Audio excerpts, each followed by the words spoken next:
Break के बाद आपका स्वागत है। क्या कोरोना को खत्म करने के लिए वैक्सीन तैयार है? ये एक बड़ा सवाल है। इसी पर आपको बताएं कि कोरोना दिन ब दिन भयावह रूप लेता जा रहा है। दुनिया भर में लोग संक्रमित हो रहे हैं। इसे खत्म करने के लिए अभी तक कोई दवा सामने नहीं आई है। दुनिया उस रामबाण की तलाश कर रही है जो इस महामारी को काबू कर सके। और इसी तलाश के बीच तेलंगाना के सीएम ने चौंकाने वाला एक दावा किया।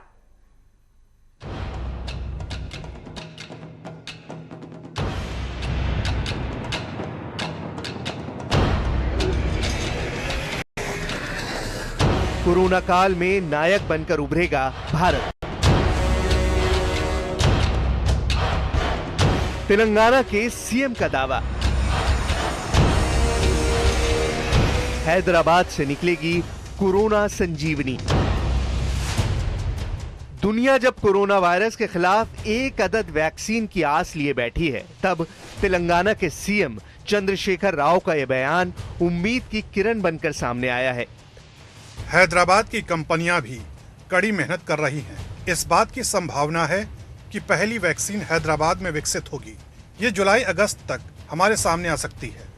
वैक्सीन होगी तो हालात बदल जाएंगे। एक वीडियो कॉन्फ्रेंसिंग के दौरान सीएम के चंद्रशेखर राव ने पीएम मोदी को जब इस संभावित वैक्सीन के बारे में बताया, तो कोरोना वायरस के खिलाफ लड़ी जा रही इस जंग में भारत ने अपना एक कदम और आगे बढ़ा दिया। दुनिया के अलग अलग देशों की तरह इस वक्त भारत में भी कोरोना वायरस के खिलाफ कारगर हथियार की तलाश की जा रही है। उम्मीद की जा रही है कि इस महामारी का मुकाबला करने वाली अगर देश में कहीं वैक्सीन बनती है तो वो हैदराबाद ही हो सकता है। इस उम्मीद की एक नहीं बल्कि कई कड़ियां हैं जो धीरे धीरे एक दूसरे से जुड़ती जा रही हैं। दरअसल हाल ही में कोरोना वायरस के खिलाफ स्वदेशी वैक्सीन बनाने के लिए Indian council of medical research ने भारत बायोटेक इंटरनेशनल लिमिटेड के साथ हाथ मिलाया है। ये दोनों ही संस्थाएं बेहद तेजी के साथ स्वदेशी वैक्सीन बनाने की ओर अपने कदम बढ़ा रही हैं।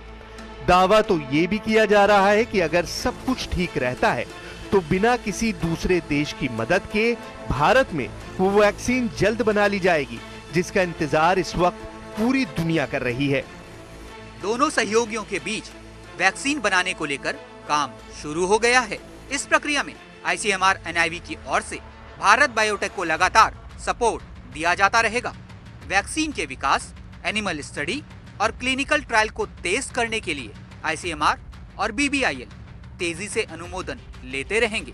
और जो हमने कहा था वेक्टर वैक्सीन की, वैसे ही भारत बायोटेक ने एनआईवी और आईसीएमआर के साथ एग्रीमेंट किया है और वो रेबीज वेक्टर प्लेटफॉर्म का इस्तेमाल कर रहे हैं। यानी कि जो रेबीज का वैक्सीन बनता है उसके प्लेटफॉर्म के अंदर में वो इसका स्पाइक प्रोटीन डाल के इसका वैक्सीन बनाने की कोशिश कर रहे हैं और ये कह रहे हैं कि हमारा जो वैक्सीन है वो जल्दी तैयार हो जाएगा। दरअसल इस मेगा प्रोजेक्ट के तहत लैब में मोनोक्लोनल एंटीबॉडी तैयार की गई। ये एंटीबॉडी कोरोना वायरस से पीड़ित मरीज के इलाज में बेहद कारगर साबित होगी। इसके बाद स्वस्थ हो चुके कोरोना मरीजों से एंटीबॉडी ली जाएगी।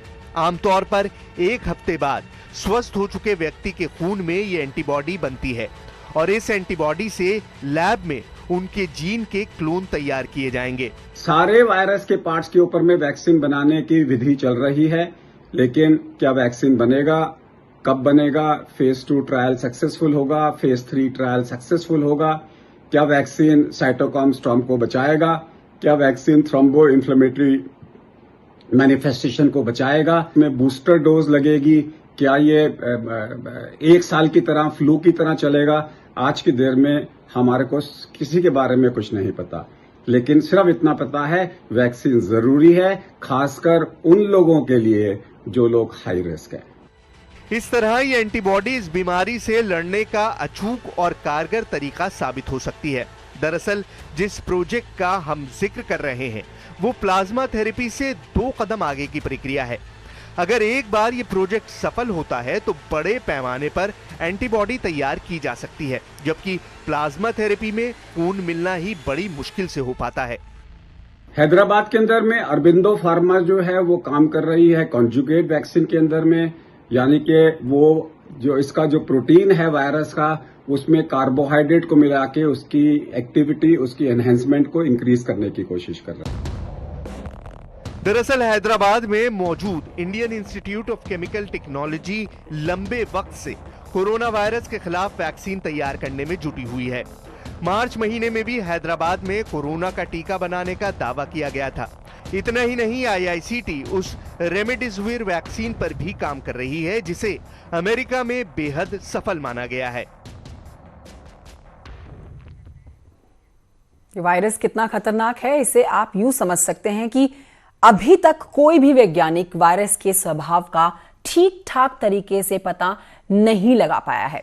वैज्ञानिक चाहे किसी भी देश के हो, सबकी चिंता सिर्फ इस बात की है कि किसी भी सूरत में कोई ऐसा विकल्प सामने आ सके जो कोरोना वायरस के इस चेन को ब्रेक कर सके।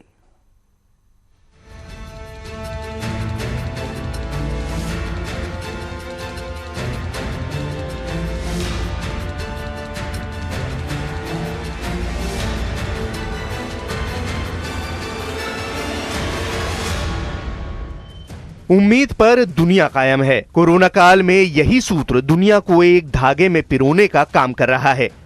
जितनी बड़ी लड़ाई कोरोना वायरस से बचने के लिए लड़ी जा रही है, उससे कहीं बड़ी जंग उस वैक्सीन बनाने को लेकर छिड़ी है जो मौत की इस महामारी पर नकेल कस सके।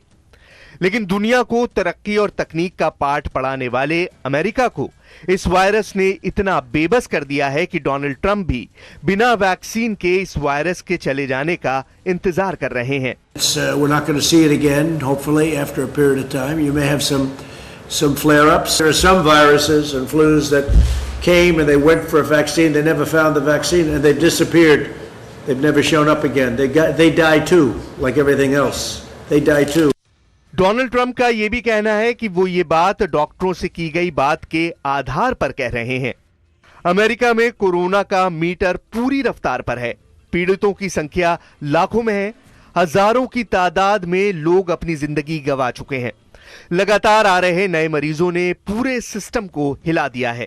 लेकिन राष्ट्रपति डोनाल्ड ट्रंप का बयान सुनकर लगता है कि उन्होंने सब कुछ समय पर छोड़ दिया है। वो भी तब जब उनके अपने ही देश के जॉन हॉपकिंस यूनिवर्सिटी के प्रोफेसर डेविड बिशाई ये साफ साफ कहते हैं कि अगर अगले 2 साल तक वायरस की वैक्सीन नहीं बनी तो 60 से 70% आबादी कोरोना की चपेट में आ सकती है। डेविड ने इस बात का भी जिक्र किया कि अगर अगले 2 साल तक वैक्सीन नहीं बनी तो इसकी वजह से भारतीय अर्थव्यवस्था पर नाटकीय रूप से प्रभाव पड़ेगा, खासकर हेल्थ सेक्टर पर, क्योंकि वहां पैसा कम होगा और संसाधनों को चलाने वाले बेहद कम लोग होंगे। The Indian institute of health management and research की तरफ से आयोजित एक वेब कॉन्फ्रेंस के दौरान डेविड ने दुनिया को आगाह करने वाली जो चेतावनी दी, उसके 3 बड़े मतलब हैं। एक मतलब ये कि कोरोना के खिलाफ जंग को और तेज करना होगा।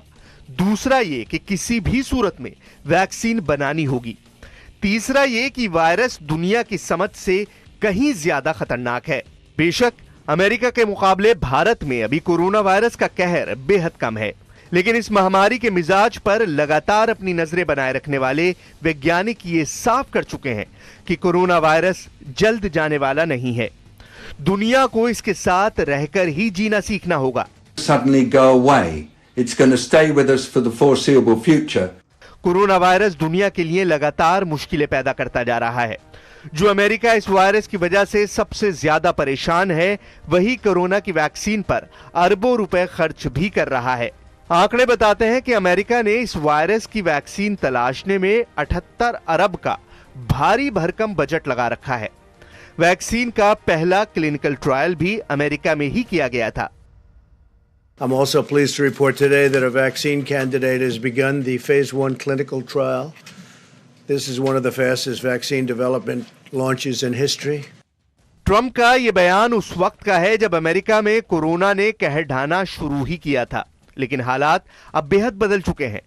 सर्व सुविधा संपन्न अमेरिका के पास भी स्वास्थ्य सुविधाओं का टोटा हो गया है। खुद डोनाल्ड ट्रंप बिना मास्क के लोगों से मुखातिब हो रहे हैं।